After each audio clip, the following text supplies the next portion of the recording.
주님의 임재가 충만한 복된 주일이 되시기를 바랍니다.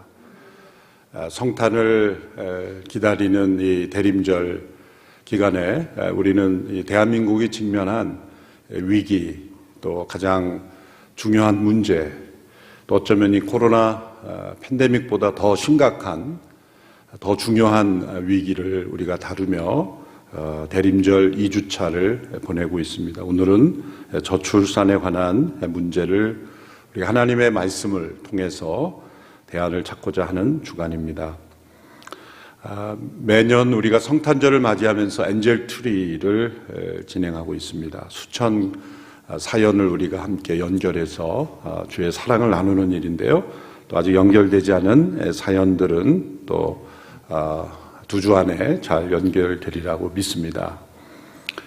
저희 온누리교회가 이제 스마트폰에서 앱을 통해서 헌금하는 방식을 이제 추가하게 되었습니다. 기존 헌금 방식을 대체하는 것은 아니고요. 기존에 또 예배당에서 봉투로 또 계좌이체로 CMS로 하는 방식을 대체하는 것은 아니고 추가로 소액으로 결제할 때 금액이 작을 경우에 특별히 요즘 젊은이들은 지갑을 가지고 다니지 않습니다. 스마트폰으로 모든 걸 다 해결하기 때문에 그래서 소액으로 결제할 때 미처 지갑을 준비하지 못했거나 여러 가지 또 편리성을 원하시는 분들은 다모음이라는 앱을 여러분 구글 플레이 스토어나 또 애플 앱 스토어에서 검색하셔서 설치하시면 간편하게 이용하실 수가 있습니다.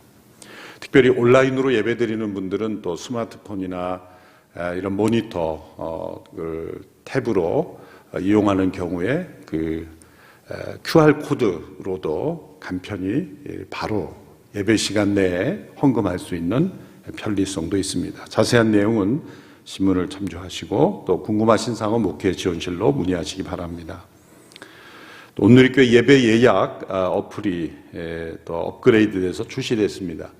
일단 안드로이드 구글 플레이 스토어에서만 먼저 다운받을 수가 있습니다.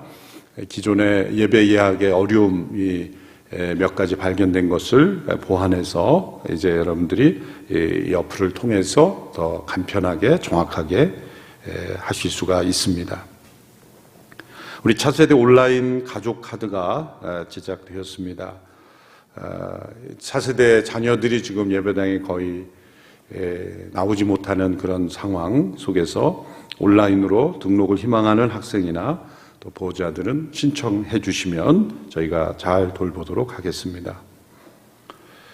내년도 예산을 또 심의하고 결정하는 재직회와 공동의회가 12월 13일 우리 양재에서 2부 예배와 3부 예배 후에 열리게 됩니다. 함께 또 해당되시는 분들은 참여해 주시기 바랍니다.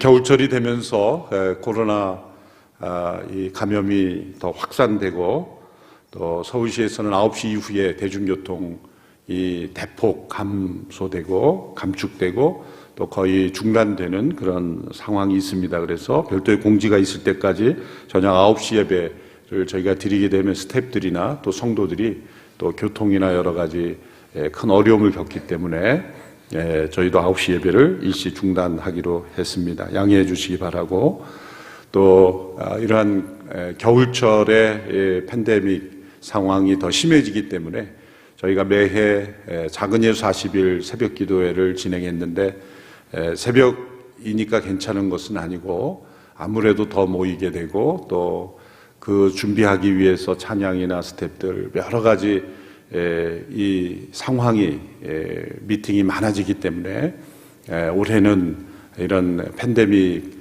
상황에 우리가 잘 조심해서 지키는 것이 좋겠다라는 생각을 해서 올해는 하지 않게 됩니다. 그러나 계속 매일 계속되는 새벽 기도는 진행되기 때문에 일상적인 기도회로 올해는 보내는 기도했습니다. 이를 따라 잘 양해해 주시고 또 새벽 예배, 개인 경건에 더 힘써 주시기 바랍니다. 다음 주일 비전헌금은 대학 청년부가 사랑의 나눔 매해 우리가 성탄절을 맞이해서 했는데요. 어려운 분들은 더 어렵습니다. 그래서 비대면으로 저희가 배달해 드리는 형식으로라도 진행하고, 또 어려운 지역은 관공서에 우리가 맡기면 또 관공서에서 직접 하기도 하는 방식으로 진행하기로 했습니다. 이를 위해서도 함께 참여해 주시기 바랍니다. 이 시간 나라와 민족을 위해서 우리 합심하여 기도합니다. 하나님의 창조 질서가 올바로 지켜지고 굳게 지켜지는 나라가 되게 하옵소서. 역사상 하나님의 창조 질서를 바르게 지키는 나라가 번영했고, 그리고 영향을 미쳤고, 그리고 자녀들이 복된 삶을 살았습니다. 범죄가 사라졌고, 그리고 이웃을 사랑하는 나라가 되었습니다. 대한민국이 하나님의 창조 질서를 무너뜨리는 나라가 되지 않게 하여 주옵소서. 거짓과 부정, 음란과 우상, 탐심과 헛된 이념들이 하나님의 질서를 무너뜨리지 않게 해 주옵소서. 복음을 받아들이고 복음에 변화된 영혼들이 이 땅을, 또 이 사회를 이러한 축복된 대한민국으로 변화시켰음을 믿습니다. 주님, 이 나라 민족이 거룩과 성결을 회복하게 하여 주옵소서. 하나님의 진리를 다시금 회복하게 하여 주옵소서. 코로나 팬데믹을 이겨낼 뿐만 아니라 대한민국이 직면한 이 저출산의 위기도 극복할 수 있게 해주시고, 또 낙태와 포괄적 차별금지법 등 이 생명의 번성을 가로막는 법들이 제정되지 않게 하여 주옵소서. 합심하여 함께 기도하며 나아가겠습니다. 살아계신 하나님, 이 나라 민족을 축복하시고, 이처럼 짧은 기간에 상상할 수 없는 축복의 나라가 되게 하셨지만, 저희들은 하나님의 은혜를 잊어버리고 돌이켜 죄악의 길로 빨리 달려갔던 저희들, 다시 한번 하나님 앞에 회개하며 각성하며 전심으로 하나님께 나가기를 원합니다.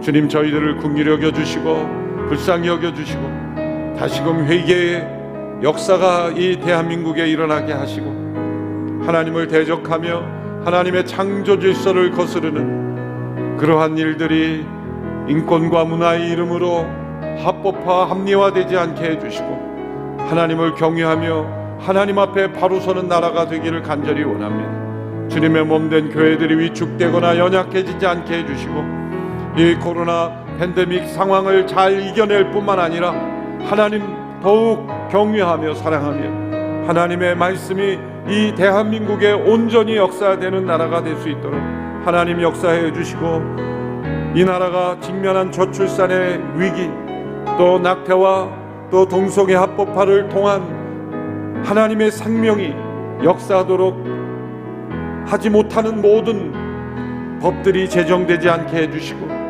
또 이 시대에 우리의 다음 세대들이 하나님의 창조 질서를 잘 지키며 순종하며 살아가는 자녀들이 되어서 이 나라 민족이 세월이 흘러갈수록 더욱 하나님께 축복을 누리며, 또한 부강하며 또한 축복을 나누며 복음을 온 세상에 증거할 수 있는 나라가 되도록 하나님 역사하여 주시옵소서. 하나님 아버지, 이 나라 민족을 복음의 역사로 구원하시며 많은 하나님의 백성들을 세워주시며 온 세상에 복음을 증거할 수 있는 축복의 통로가 되게 하시니 감사합니다.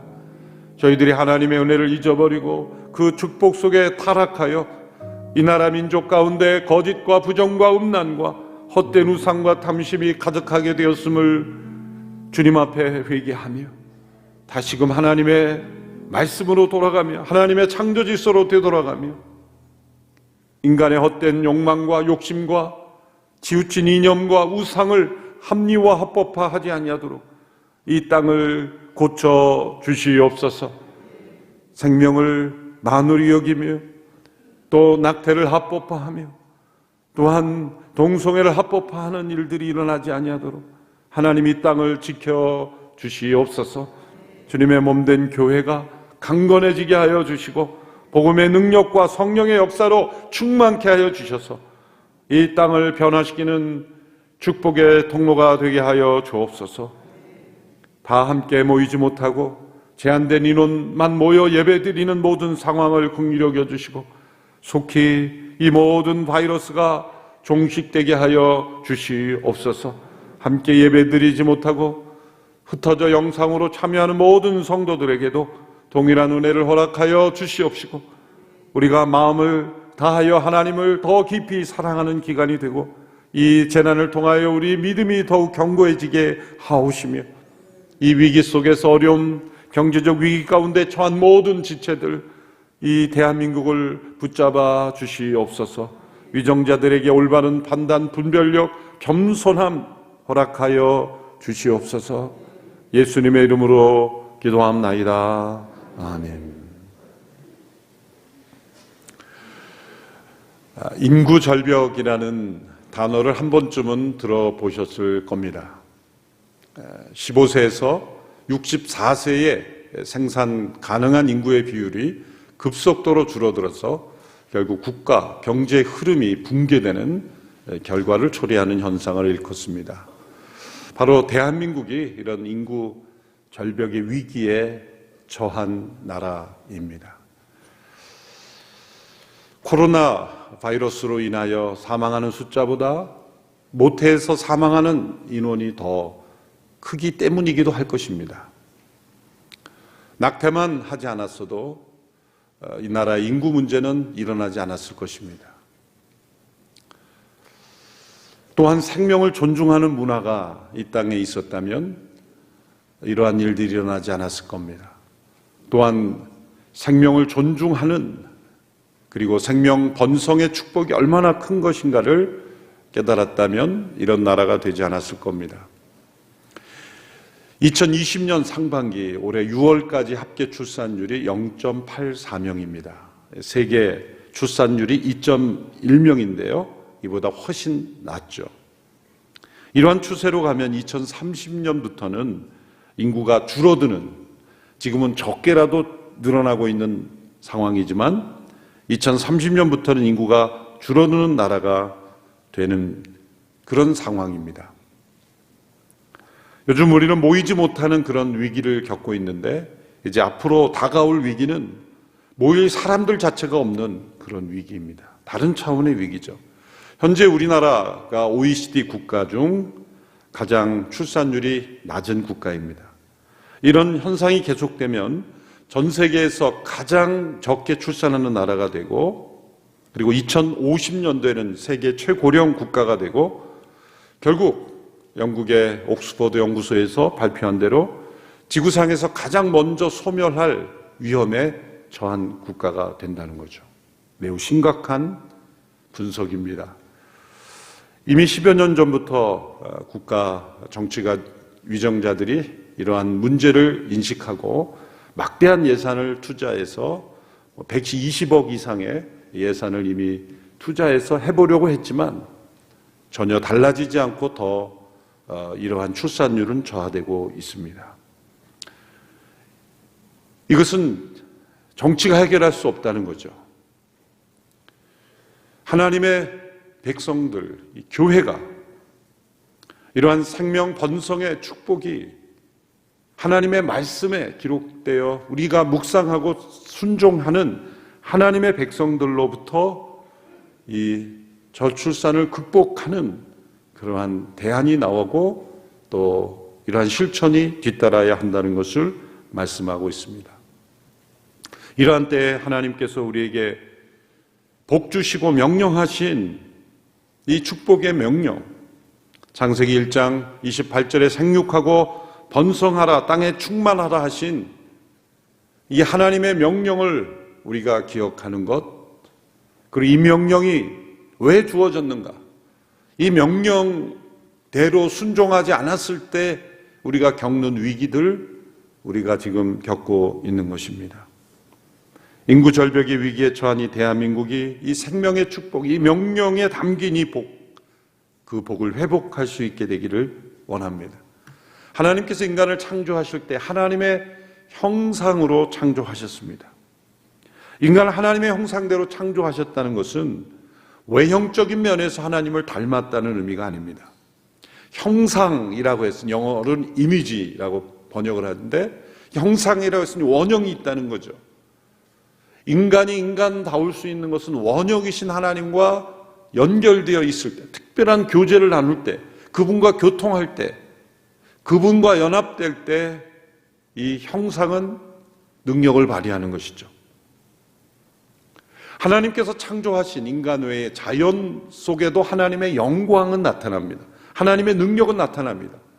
그러나 하나님의 형상은 없습니다. 자연의 어떤 피조물을도 하나님의 형상이라 부르지 않습니다. 그것은 하나님께서 창조하신 피조물이지만 또 하나님의 그 전능하신 능력과 지혜와 영광이 나타나지만 하나님의 형상이 아니기에 하나님은 자연의 피조물과 교통하며 교제하실 수 없다는 거죠. 모든 피조물을 통해 영광 받으시지만 특별히 하나님의 형상대로 지음받은 인간과의 교제를 통하여 하나님은 기뻐하시기를 원하셨습니다. 영광 받기를 원하셨습니다. 이러한 인간에게 주신 최초의 명령이 이 생육하고 번성하라, 그리고 땅에 충만하라, 땅에 가득하고 땅을 정복하라 라는 명령을 주셨습니다. 자연의 어떤 피조물에게도 이 명령을 주시지 않았습니다. 창조하신 생물들도 번성할 수 있는 능력은 주셨어요. 그러나 땅에 충만하라 라는 명령은 주시지 않으셨어요. 하나님은 하나님의 형상인 인간들이 이 땅에 충만하기를 하나님은 원하셨다는 것입니다. 사람들은 이렇게 땅에 충만해 보지도 않고 인구 폭발을 염려합니다. 이렇게 인구가 많으면 먹을 것이 없어지지 않겠느냐? 불필요한 걱정, 하지 않아도 되는 걱정을 하면서 인구를 제한했고 어리석은 정책들을 통하여 이 땅에 충만하라는 이 하나님의 명령을 무시했습니다. 이렇게 하나님의 형상이 땅에 충만함으로써 하나님이 계획하신 것이 뭡니까?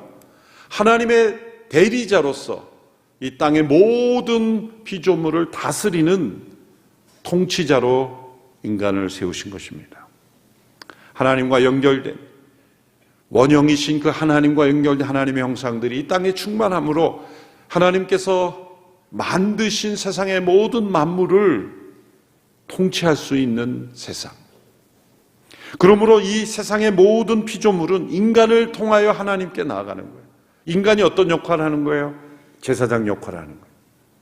모든 피조물이 인간을 통하여 인간 안에서 하나님을 영광스럽게 하는, 또 모든 피조물을 대리하여 하나님께로 나아가 하나님과 소통하며 그 하나님의 뜻을 행하는 그러한 역할을 하는 대리자, 그것이 바로 인간에게 주신 하나님의 계획이요 또 하나님의 소망이었던 것입니다. 바로 이 한 가지 말씀을 우리가 순종하지 않았을 때 이러한 인류의 위기가, 또 대한민국의 위기가 찾아온 것입니다. 이 저출산의 위기를 분석하는 많은 설문조사 또 조사들의 결과를 보면 현실적인 이유들이 많이 나옵니다. 물론 간절히 결혼과 출산을 원하지만 여러 가지 사정으로 이루어지지 못하는 분도 분명히 있습니다. 또 오늘 말씀을 통해 그런 분들이 상처가 되지 않게 되기를 바랍니다. 이것은 가능한데 하지 않는 부분에 대한 분석이기 때문이죠. 현실적인 많은 이유들을 말합니다. 자녀 양육비가 많고 주거비가 상승하고 또 실업 문제, 경기 침체 문제 등등등 여러 가지 어려운 문제들이 설문조사의 대부분을 차지합니다. 그런데 우리가 수십 년 전으로 되돌아가 보면 이런 문제들이 더 심각했습니다. 우리의 부모님 세대는 이러한 문제들이 더 심각했음에도 불구하고 자녀들을 많이 낳아서 잘 키우셨습니다. 그러므로 이것이 현실적 이유라고 말하지만 실상 실제적인 이유가 아니죠. 그래서 실제적 이유, 이러한 명령에 순종하지 않게 되는 실제적 이유가 무엇인가 생각해 보면 첫째로 자기중심적인 가치관이라는 것이 분명합니다.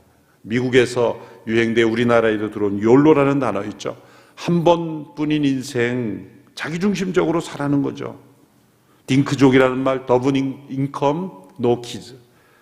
경제적으로, 시간적으로 여유를 가지고 그 부부의 삶만 살다 가라는 것입니다. 딩크족이라는 말. 자기중심적인 이 가치관이 있기에 자녀를 향한 희생, 섬김, 그러한 자녀 출산을 통한 이 하나님의 명령이 이루어지는 것에 참여하지 못하게 되는 겁니다. 두 번째 이유는 우리의 마음을 안타깝게 합니다. 그것은 부모의 불화로 인해서 가정에 대한 기대가 깨어졌기 때문이에요. 이건 기성세대의 책임이죠. 오늘 이 설교를 우리 모든 대학 청년 교육자까지 다 합쳐서 각자 한 페이지 써내서 제가 조합을 한 건데요. 그래서 동일한 내용으로 다 오늘 설교를 합니다. 어느 청년부 목사님이 제출한 그 내용 가운데 본인이 대화한 어느 부부의 이야기를 기록했습니다. 크리스찬이면서도 과거에 비혼주의자였던 청년으로 이제 가정을 이루게 된 성도들과 대화를 나누었다 합니다. 먼저 이런 질문을 던졌다고 합니다. 과거에 왜 비혼주의자였습니까? 두 사람 다 동일한 대답을 하였다고 합니다. 크리스찬 가정에서 자랐지만 행복하지 않았기 때문입니다. 부모님이 사는 모습을 보면서 행복한 모습을 보지 못했다는 거예요. 그래서 비혼주의자가 되었다. 그런데 어느 날 바뀌어서 지금은 결혼을 하고 이렇게 출산을 하고 가정을 이루어 있는데 지금은 왜 이렇게 출산까지 하게 되었습니까? 라는 질문을 던졌을 때 이렇게 대답하였다고 합니다.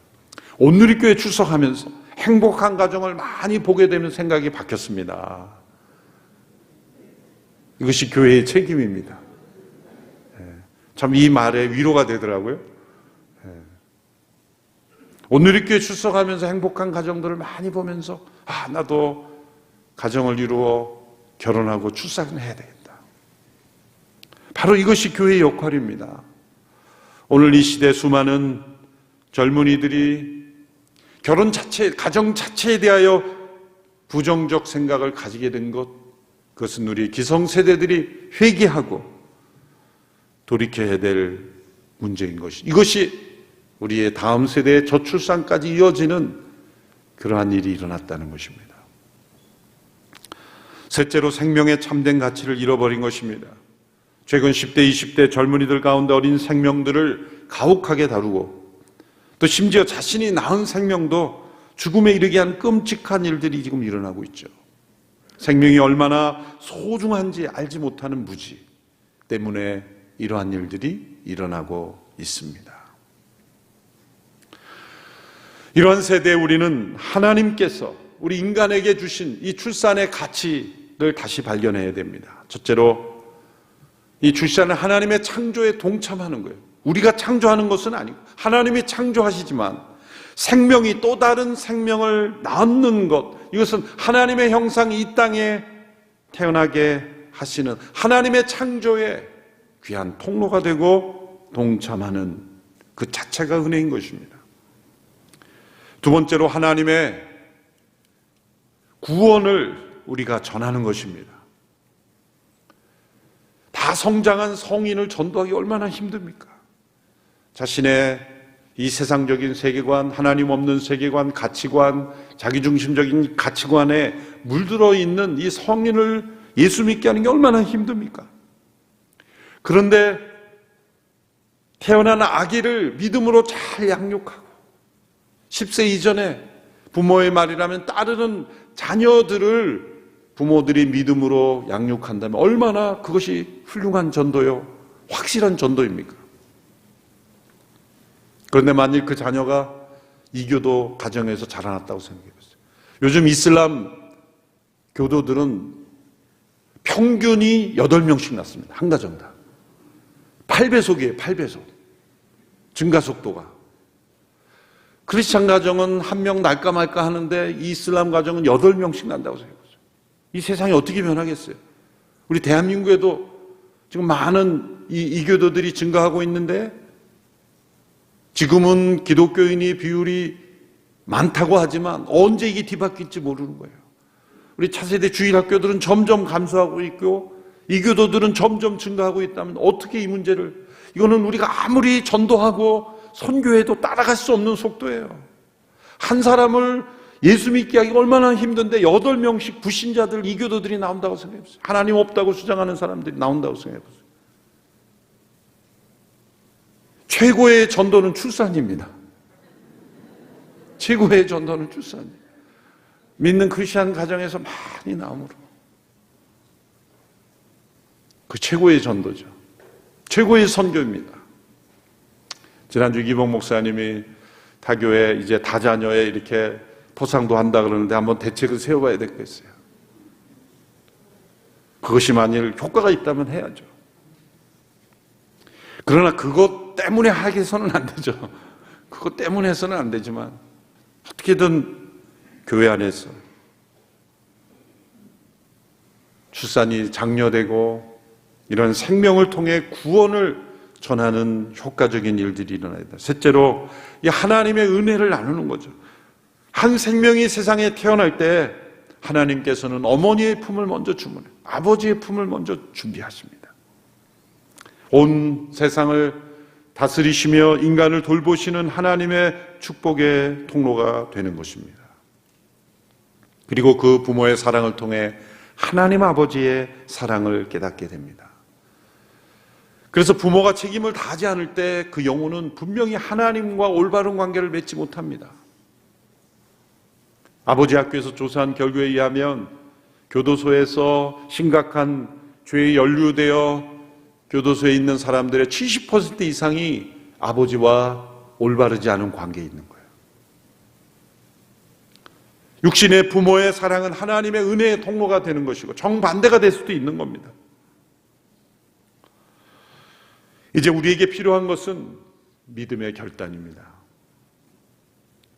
참된 행복은 우리가 스스로 만드는 것이 아니라 하나님의 말씀에 순종할 때 찾아오는 것입니다.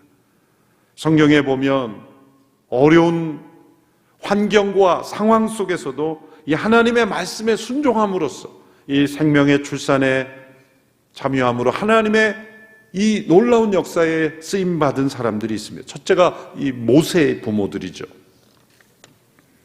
모세가 보여준 이 믿음의 결단은 무엇입니까? 히브리서 11장 23절의 말씀인데요. 우리 같이 한 목소리로 함께 읽어보겠습니다. 시작. 믿음으로 모세의 부모는 모세가 출생할 때 그 아이를 3달 동안 숨겼습니다. 이는 그 아이가 남다른 것을 보고 왕의 명령을 무서워하지 않았기 때문입니다. 모세의 부모가 당시에 최고의 권력자인 왕의 명령을 무서워하지 않았습니다. 그것은 하나님을 무서워했기 때문입니다. 만일 모세의 부모가 왕의 명령을 무서워했다면 모세는 세상에 태어날 수 없었을 겁니다. 이 세상의 환경이 가져다주는 무서움이 있죠. 우리가 주거비, 양육비, 교육비, 많은 어려움, 경제적 위기, 모든 것이 다 우리를 무섭게 할 겁니다. 그러나 그런 세상의 환경들을 무서워하고 하나님을 무서워하지 않는다면 이런 생명의 역사를 경험하지 못할 겁니다. 우리는 하나님의 말씀을 믿고 하나님이 약속하신 것을 받아들여야 합니다. 둘째로 우리는 성경에서 보아스와 룻이 보여준 믿음의 결단을 본받아야 합니다. 룻기 4장 10절에서 11절 말씀을 제가 읽겠습니다. 내가 또한 말론의 아내인 모압 여자 룻을 내 아내로 사서 그 죽은 사람의 이름으로 유산을 이어갈 것입니다. 그리하여 그 이름이 그 형제 가운데서나 그의 성문에서도 없어지지 않게 할 것입니다. 오늘 여러분이 그 증인입니다. 그러자 장로들과 성문에 있던 사람들이 다 말했습니다. 여호와께서 당신 집에 들어올 그 여자를 이스라엘의 집을 세운 라헬과 레아처럼 되게 하시기를 바랍니다. 또 당신이 에브라스에서 잘 되고 베들레헴에서 이름을 떨치기 바랍니다. 이 보아스와 룻의 결혼식에서 주고받은 말입니다. 룻은 모압 여인이고 그의 남편이 죽고 시어머니 나오미와 함께 베들레헴으로 돌아온 여인이죠. 그래서 보아스를 만납니다. 나오미의 남편의 친족입니다. 더 가까운 친족이 있었지만 그 사람은 기업 무르는 이 기업 무르 리디머가 되는 그 가정을 책임지는 일을 하기 원치 않았어요. 그러니까 이 제도가 있었지만 강제할 수는 없는 법이라는 걸 알죠. 그런 것을 알 수가 있습니다. 그러나 보아스는 그 책임을 자기가 감당하기로 결단합니다. 물론 사랑하지 않는데 책임만 지는 결혼은 아니었겠죠. 사랑하며 책임지는 결혼을 선택한 겁니다. 룻은 모압 여인이었지만 그가 자기만을 생각했다면 나오미를 따라올 이유가 없었습니다. 남편이 죽었으면 그냥 모압 고향에서 사는 것이 그에게는 훨씬 편안했을 거예요. 오늘날에도 이런 인종에 대한 편견, 차별이 있는 이 시대이지만 그 당시에는 더 심했죠. 특별히 모압 여인으로서 베들레헴이라는 작은 유대 마을에 와서 산다는 것은 온갖 시선과 차별을 당할 각오를 하는 걸음이었습니다. 이기적이고 개인주의적인 가치관이었다면 할 수 없는 선택이었죠. 자, 보세요. 그러므로 이 보아스와 룻은 자기 중심적인 가치관을 뛰어넘은 두 사람의 만남이었던 거예요. 하나님은 이 보아스와 룻을 통해 결국 다윗을, 그들을 통해 이새를 낳고 이새가 다윗을 낳았습니다. 이러한 축복의 가정이 되게 하시고 메시아의 조상이 되게 하신 것입니다. 우리에게 있는 많은 장애물들이 있을 겁니다. 그러나 나중심적으로 생각하지 않는다면 이 모든 상황을 극복할 수 있는 그런 믿음의 결단이 필요한 것이에요. 그래서 돌이켜보면 사실 이 결혼은 믿음으로 하는 것 아닙니까? 다 알고 하는 것 아니죠. 믿음으로 보아스와 룻처럼 그렇게 가정을 이룬 것입니다. 셋째로 우리는 이 요셉과 마리아가 보여줬던 믿음의 결단이 필요합니다. 누가복음 1장 38절의 말씀 우리 같이 읽겠습니다. 시작. 그러자 마리아가 대답했습니다. 보십시오. 저는 주의 여종입니다. 당신의 말씀대로 제게 이루어지기를 원합니다. 그러자 천사가 마리아에게서 떠나갔습니다. 마리아의 이 결단이 왜 놀라운 믿음의 결단입니까? 당시에 정혼한 상태에서 마리아가 잉태한다는 것은 수치를 당하는 것뿐만 아니라 죽임을 당할 수도 있는 매우 위험한 일이었습니다. 하나님의 명령에 순종할 때 때로 우리는 매우 위험해 보이는 상황에 이를 수도 있습니다. 산모들 가운데 출산이 위험해 보이는 상황에도 출산을 선택함으로써 생명을 지키며 출산하며 잘 키우는 가정들도 있습니다. 아무리 위험해 보여도 하나님의 명령에 순종하고자 하면 복이 임하는 것입니다. 또한 요셉의 입장에서 살펴보면 도저히 이성으로는 이해할 수 없는 일이 마리아에게 일어났는데 처음에는 그 마리아를 의심해서 끊고자 했죠. 받아들이기 힘들었을 겁니다. 요셉에게 필요한 용기는 무엇입니까? 마리아의 말을 믿고 받아들이는 용기. 이 요셉과 마리아가 보여주었던 이 믿음의 결단을 통하여 아기 예수님이 세상에 오신 것입니다. 예수님이 세상에 오실 때 그것은 쉬운 길이 아니었습니다. 하나님의 아들이시 그분이 인간의 작은 생명으로 오늘 때 헤롯의 위협이 있었습니다. 수많은 아기의 대학살이 있었습니다. 또 마리아는 걸 받아들이기 힘든 그러한 역사였습니다. 요셉도 받아들이기 힘들었습니다. 이 모든 삶의 여건을 그 어려움과 그 장애물들을 뚫고 아기 예수님이 세상에 오신 것입니다. 한 생명이 그처럼 중요하기에 예수님이 이 세상에 오실 때도 이 세상은 환영하지 않았습니다. 그분을 죽이려고 했습니다. 그러나 하나님은 그 생명을 보호하셨고 그 모든 어려움을 뚫고 한 생명으로 예수님이 세상에 오셨습니다. 예수님의 생명만이 소중한 것입니까? 아닙니다. 하나님이 창조하신 이 세상에 보내신 모든 생명이 다 소중합니다. 왜 그렇습니까?